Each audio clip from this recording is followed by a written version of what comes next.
Hi there. My name is Alyssa and I'm 35 years old. A year ago, the craziest thing happened in my life, and as we're approaching the anniversary of that, along with my marriage anniversary, I figured I'd come on here and tell you my story. Let me start off by introducing myself properly. I came from a lower income family. As a result, I didn't get many of the opportunities that the rest of the kids my age got. Aside from that, I've also been diagnosed with severe ADHD, so it gets really hard to function regularly. I've had a lot of setbacks in life, but I still managed to get a degree, although it was from a community college. Anyway, while attending college, I also worked as a barista at the cafe near the college. There were a few regulars there, and one of them was Nick, my husband. He did not attend my college, but he had high school friends who did. So whenever he was done with his classes, he'd sit in the cafe and wait for his friends to meet him. There were some days when he'd be the only customer in the cafe and I'd be the one handling the stations. So we got to talking. Nick is a very attractive man, so I was very much into him. After a few conversations, he asked me out on a date. We went on several more dates after that and then started seriously seeing each other. We dated for 3 years before we decided to get married. Yes, I know we were very young, but we knew that we wanted to be with each other for the rest of our lives, no matter what. So we decided to just skip all the years of waiting and just get married. We had a small and intimate wedding, and we were very happy with that. While everybody else in our lives was also happy for us, there was one person who wasn't. My mother-in-law, Marcy. Now, Marcy was big on having all members of the family that are of age contribute to the family income. Well, by the time Nick and I got married, I had been working at a corporate firm where I was beyond overworked. For the first year of our marriage, I continued to work there, but I was literally coming back home after working 15 hours a day and barely able to even make it past the front door because of exhaustion. Nick eventually had enough and told me that I had to leave my job or he would send my resignation letter behind my back. So I did that, and we agreed that I would take as much time off as I wanted before going back to work. Nick worked as a computer software engineer, and he had a very high-paying job, so we would not be lacking in any way. Marcy hated that I wasn't working. She made it her job to bring it up every single time she visited us or if we visited her. She was initially very subtle about her dislike of my career choices, but eventually she got really open with it. I would usually stop Nick before he said anything to Marcy because I did not want to cause any problems between them. I knew that Marcy was coming from a place of concern for Nick, and she probably wanted me to not get stuck being a traditional housewife, so I didn't want Nick to take things too seriously. One day, however, Nick and I had invited her over to dinner at our place. We often had spontaneous dinners with our families, and this is what that dinner was. I worked hard all day to make the food, and I made sure that the food would not be criticized by Marcy. Marcy arrived a little earlier than we asked her to, so while I was finishing up with dinner, she was talking to Nick in the dining room. I could hear everything because the kitchen was adjacent to the dining room. "How's work been? You look exhausted." I know, I am exhausted. We've been working on this huge project for one of our biggest clients, and the deadline is a little tight. I've been pulling way too much overtime, but I'll be done with the project in a few days. Make sure you get enough rest then. All right, dinner is served. I hope you like it, Marcy. You better hope I do too. I mean, I expect the food to be good considering you don't do anything around the house. What's that supposed to mean? You know, Alyssa isn't working right now, so she's been lounging around the house all day.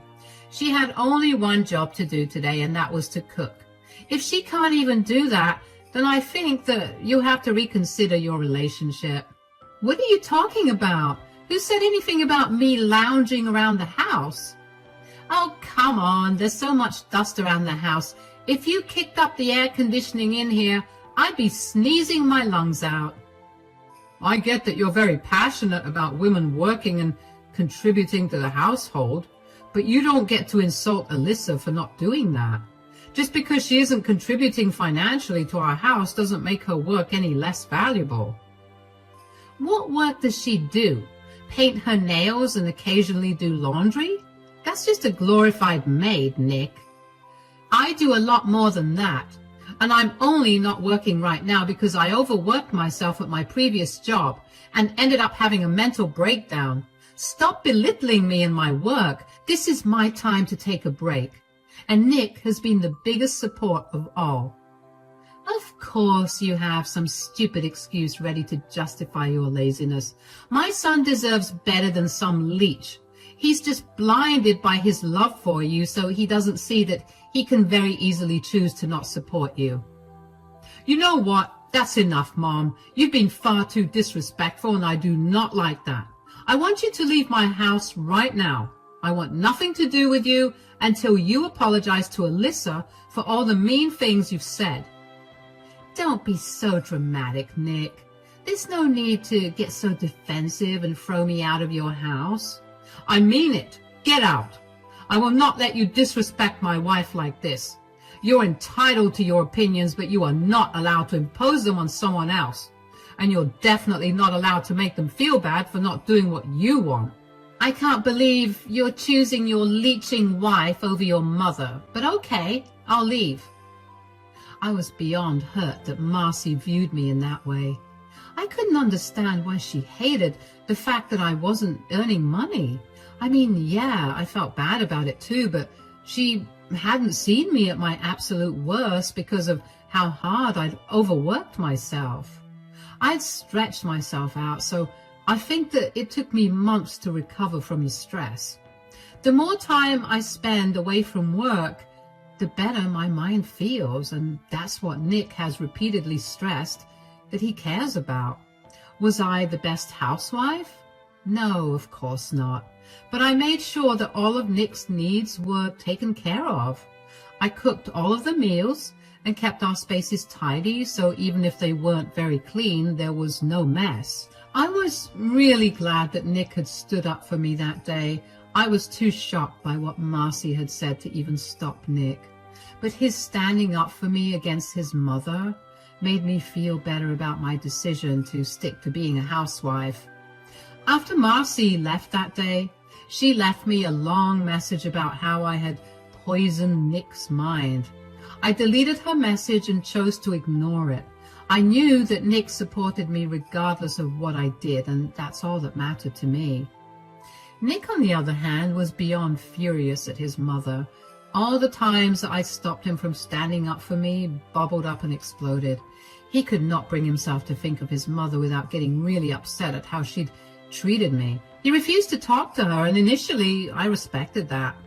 But then we hit the 1-year mark since we spoke to Marcy, and I began to get worried. I mean, I agreed that Marcy did disrespect me, but I didn't think Nick needed to have no contact with her for so long either. I tried to talk to Nick about it, and he told me that he'd given his mother a condition to fulfill if she wanted him to talk to her. He wanted her to apologize to me. I didn't think that would happen because if there's one thing you should know about Marcy, it's that she is very stubborn. 2 more years passed just like that. I kept trying to get Nick to contact Marcy again, but he wouldn't listen to me. Aside from that, I also began focusing on my career again, not because of what Marcy had said, but because I began to feel the need to do something better with my time. So I picked up an old hobby of mine, writing, and decided to see if I could earn anything through that. Turns out freelance writing paid me pretty well. So I tried to find various other content writing jobs over the 2 years. One particular day, I'd gotten a call from Marcy. I'm not joking. but I almost dropped my phone when I saw her caller ID. I couldn't fathom why she was calling me, but I hoped that it wasn't about any bad news. I hesitantly picked up the call. Hello? Hi, Alyssa, it's Marcy. Oh, hi Marcy, how are you? It's been a while since we last spoke. Is everything all right? Yeah, everything's good and I'm doing all right. I wanted to talk to you about something. Oh, what is it? Well, we haven't spoken in years and I've been thinking about what got us here. I then realized that I owe you an apology. Really? That is not where I saw this conversation going. I know this must be really shocking to you, but I realized I was being too narrow-minded and the last thing I wanted to do was lose my son. You were right. I should be happy that my son's happy. What happens between you two is none of my business. I overstepped by a lot, and I was too stubborn to apologize. I should have been more empathetic and kind to you. At least that way, I wouldn't have lost so many years of contact with my son. Oh, it's okay, Marcy. You don't have to apologize. It's all water under the bridge now. No, I have to apologize properly. I'm really sorry for what I said to you that day. I was just worried about my son's future and I was being too harsh on you. I shouldn't have done that. Nick is a grown man capable of making his own decisions, and I should have respected that. If he chose you to be by his side for the rest of his life, I can't say anything against that. I only said all that because, well, you know me. I have to constantly say what's on my mind, and I hate when I know I'm right but nobody listens to me. Yeah, I guess it's okay. I appreciate that you're apologizing now. It was just weighing a little too heavily on my conscience. Anyway, what have you been up to these days? Well, actually, I've been working as a freelance writer and I'm planning to get a job as a content writer soon. Oh, is that so? Well, I suppose that's better than just being a housewife, isn't it? Writing isn't exactly a stable career, but to each their own, I guess. Yeah, I guess. And how's Nick doing? I hope he's still not mad at me. I mean, I thought I was stubborn, but wow, he really never called me after that day. Nick's doing good. He's been really busy with work lately. He's still upset about all the things you said. I've been trying to get him to talk to you since that day, but well, he refuses to because you were way too mean. Could you ask him to give me a call sometime? I'd really like to catch up with him. I'm not sure if he wants to talk to you. Well, you can at least tell him I called, right? I'll try, Marcy, but I'm not sure if he wants to talk to you. Like I said, I've been trying, but he won't budge. Oh, don't be silly. He'll definitely want to talk to me now that I've apologized to you. Just let him know that I did. That kid is too stubborn for his own good. Anyway, I should get going. Take care, Alyssa. You too, Marcy. Bye. I was flabbergasted, to say the least. I remember after that phone call, I stared at my phone for a solid minute because I couldn't believe that Marcy had actually called me to apologize. I immediately called Nick after the phone call with Marcy and told him about what had happened. He sounded just as shocked as I was that his mother had given in and apologized. I then asked him to give her a call because she had specifically asked for him. Nick said that he would, and I finally felt like a weight had been lifted off my shoulders.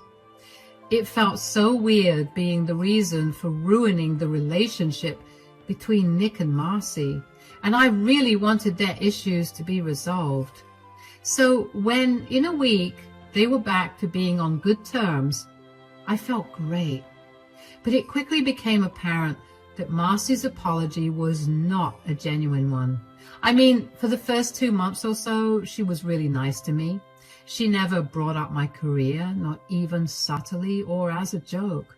But then she started to bring it up slowly, and she made sure to do so when Nick wasn't around to hear her.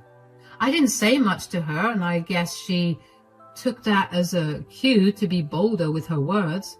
I would let her ramble on about her opinions of me, but I kept Nick out of it.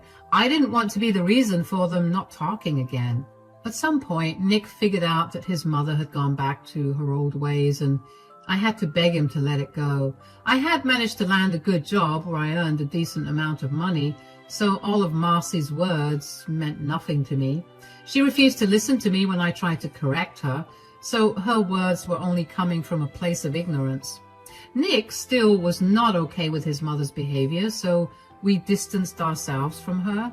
Luckily, Marcy didn't pry any more than I thought she would, and she let us be, mostly. That's how the years passed, and let me tell you, not having Marcy around constantly did wonders for my mental health.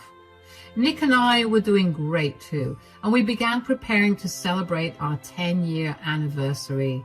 We had been saving up for over a year to throw a huge party. We booked a hall at a 5-star hotel 6 months in advance, so yes, we were really going all out with celebrations.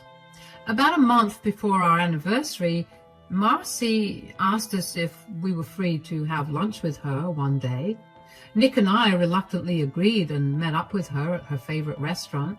The lunch went mostly well, but towards the end of lunch, Marcy brought up our anniversary. So your anniversary's coming up. How long have you two been together again? Yeah, it's been 10 years. 10 years? Wow, I wonder how you two even got to be together for so long. What do you mean?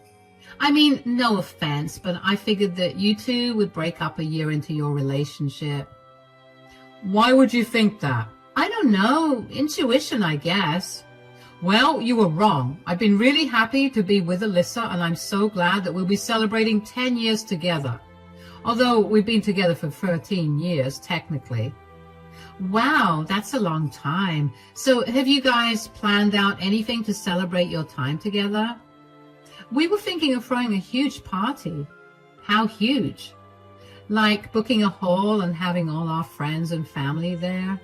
We want as many people there as possible. Why do you want so many people? That's going to cost a lot. Yeah, but we've saved up enough. Besides, we have a very small wedding and we wanted to go all out for this one. When you say we saved up, do you mean only you saved up? Because I know that Alyssa can't hold a job down to save her life, and that's why she keeps reverting back to being a housewife. Alyssa actually contributed quite a lot to it. And how in the world did you arrive at the conclusion that she can't hold a job down? She's been working at the same company for the last 5 years. Not to mention, I've told you over and over again, whether Alyssa chooses to work or be a housewife, it doesn't mean she isn't doing any work. Please, we all know she's barely making anything. Everything she earns goes into funding herself and her extravagant hangouts with her friends. And I know for a fact that she doesn't do anything at home. I've come over unannounced a lot of times, and every time I get to see how filthy the house is. Okay, well, I don't see how my income or my work around the house is of any importance to our anniversary celebration. Can we just drop the topic? Of course, you want to drop the topic. You know I'm hitting close to home and you can't stand it. No, I just don't think that's necessary to discuss when we're talking about how happy Nick and I are to be celebrating 10 years together. I know you don't like my life choices, but you should be happy that I've kept Nick happy for so long. Kept Nick happy? You've worked my son to the bone. You do nothing but take all his money so you can dilly-dally and not take over any of the responsibilities. That's enough, Mom. Drop it, or you will not be invited to the party. Whatever. You'll soon realize how right I was about Alyssa being a leech. And when you come crying to me, don't expect me to comfort you. He won't be doing that. Anyway, I have to leave for work right now. Bye. I'll leave too. We'll take care of the bill. Bye, Mom. I don't know why I expected any better from Marcy. Of course she still thought of me as some parasite, even though I was earning more than she was. Nick and I disregarded that lunch with Marcy and chose to focus on planning our grand celebration of our love. We invited all of our family and friends, and while all of them RSVP'd yes, Only one person took a long while to respond. That was Nick's grandmother and Marcy's mother, Denise. Denise and I had a great relationship. We got along really well, and Nick was her favorite grandchild. However, over the last few years, her health had deteriorated significantly, so she was not sure if she'd be able to make it to our party. We didn't mind, and we figured we could meet her earlier in the day to celebrate with her. So imagine our surprise when we saw her there at the party too. Denise had arrived with Marcy, but she'd stayed behind a little so she could surprise us. Marcy had greeted us first. "Happy anniversary, you two. This place is gorgeous." "Thanks a lot, Mom. Of course this place is gorgeous." Alyssa planned the whole thing, and you can't expect anything less from her when it comes to these things. "You sure did pick a good one, darling." "Grandma, you came." "I know I'm old and all that, but I'm not missing out on any of my grandson's milestones. Happy anniversary to both of you." "Thank you so much, Denise, both for the wishes and for coming here today." "This party seems a little dull, don't you think?" "What do you mean?" "I think we need to make a toast to the lovely couple." "That won't be necessary, Mom." "Oh, that's nonsense. There's the mic." "Marcy, please, we're not making toasts. Consider this a gift to you two from my side." "Everyone, if I could have your attention, please, I'd like to make a toast to the couple, my son Nick and my daughter-in-law, Alyssa. Thank you all for being here tonight to celebrate their 10th anniversary. It's truly a milestone, isn't it? Now, I just want to say that 10 years seems like a breeze when all you do is mooch off your husband. But somehow, Alyssa, you've managed to make it look effortless. I know you must all be thinking that Alyssa's a working woman right now, but let me tell you, she barely makes minimum wage. Everything she earns goes into her own pleasure, while my poor son has to take the brunt of all the financial responsibilities." "Marcy, that's enough. I mean, really, what have you ever contributed to this marriage besides your laziness and incompetence? Shutting me up right now is of no use. I did my best to try and accept you, but every time I see you not lift a finger while my son works like a dog, my blood boils with rage, and my poor darling son. He's so blinded by his love for Alyssa that he refuses to see the truth." "Excuse me, everyone. I'm sorry to interrupt, but I cannot bear to listen to any more of Marcy's ramblings. Please do not take anything that she said seriously. She's just desperate for attention and is willing to do anything to get it." "Mom, what are you doing?" "I'm just speaking the truth, dear. Since you wanted to speak your mind about Alyssa, I figured I could speak my mind about you. You see, everyone, even if Alyssa were just a housewife or someone who barely earns minimum wage, at least she didn't steal money from her own mother, thinking she wouldn't notice." "What?" "Wait, the money that you had been saving up for your expensive surgery?" "I'm afraid so. Turns out our super feminist Wonder Woman over here lost her job 2 months ago and hasn't been able to get back on her feet. She came to me a few days ago begging me to help her out. I distinctly remember saying no. Marcy cried like a baby, but then she got herself together and asked me if she could cook me dinner. A few bites into dinner, I started to feel groggy. I ended up falling asleep pretty quickly. The next day, when I went into my safe, all the money that I had saved up for my important life-saving surgery was gone." "Mom, how could you say that? That's a lie. You have no proof." "I have plenty of proof. My safe had a hidden camera in it, and it caught you red-handed." "That is not true." "That's enough. I can't believe you would do something like that. Do you even know how long Grandma had to save that money? You constantly gave Alyssa grief for making me work like a dog, yet here you are stealing important money from your own mother." "Nick, please, I didn't. I don't care. I don't want to be around someone who would stoop so low. You need to leave or I will call security. To say I was shocked would be the understatement of the century. I figured that Marcy had something up her sleeve the second she started talking about making a toast. After all, she may have apologized for her behavior years ago, but she still didn't approve of what I did for work. I had no idea about the important surgery that Denise had to get up until that night. I knew that her health was not doing so well, but I had no idea that she needed surgery. Later on, Nick filled me in on the details. Apparently, Denise needed to have surgery done for her heart. It was clogging up and she was at severe risk for a fatal heart attack at any point. She had been slowly collecting her pension money for 2 years in order to get the surgery. Nick had been helping her out every once in a while, and he didn't tell me because Denise had asked him to keep it a secret from everyone. Neither of us knew why she wanted to do that, but I was glad that Nick was able to adhere to her wishes and still help her out. What was the most shocking was for Denise to stand up and expose Marcy that way in front of everyone. Denise is not a very loud person. She loved to keep to herself and was generally pretty quiet. So for her to do that was beyond shocking. Marcy looked like a ghost when Denise exposed her. I have to say that I felt so disgusted by Marcy's actions. That was the last thing I expected of her. I knew she was not a good person, clearly by the way she treated me ever since I got married to Nick. But I didn't think she was capable of stooping even lower than that.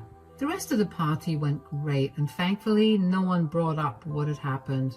Marcy left without making any fuss because she had been embarrassed enough. After the party, Nick and I sat down with Denise to discuss what she wanted to do about Marcy stealing her money. Denise said that she wasn't going to let Marcy go and that she was going to file a report against her. She just didn't do that yet because she didn't want to throw a damper on our celebration. So over the next few weeks, we helped Denise file a report against Marcy, and Marcy was arrested on the grounds of robbery and elder abuse. Marcy looked like a mess. We were there when she got arrested, and the entire time she was screaming and yelling at Nick and me for ruining her life. When a police officer tried to restrain her, she punched him in the face and tried to come towards me. She had this murderous look in her eyes, and I swear I've never been more terrified than in that moment. Thankfully, the officers managed to get her down and handcuffed her before putting her in the car. What followed was a long trial for Marcy, where she was eventually sentenced to 10 years in prison for elder abuse, robbery, and assault of an officer of the law. Never in my life did I think that I'd see the day when Marcy got arrested, but there I was. Nick was an absolute mess. He didn't know what to feel about what his mother had done. He was obviously angry at her for it. At the same time, I knew that it pained him to know that his mother was in jail. Thankfully, he agreed to go to therapy to get his emotions sorted out, and he's doing better now. As for Denise, she got reimbursed for all the money that Marcy had taken from her. She was still a little short on the amount she needed, so Nick and I helped her out. She had her surgery and she's fit as a fiddle now. Nick and I have been spending a lot of time with her after everything that happened. We've all grown closer, and now we even find ourselves joking about the whole incident. It's almost been a year since all of this happened, and Nick and I are quickly approaching our 11th anniversary. Of course, we're going to celebrate. Maybe not as big as last time, but Denise will be a part of the celebration for sure. One thing is definite. Nick and I will never forget our 10th anniversary. Thank you for listening.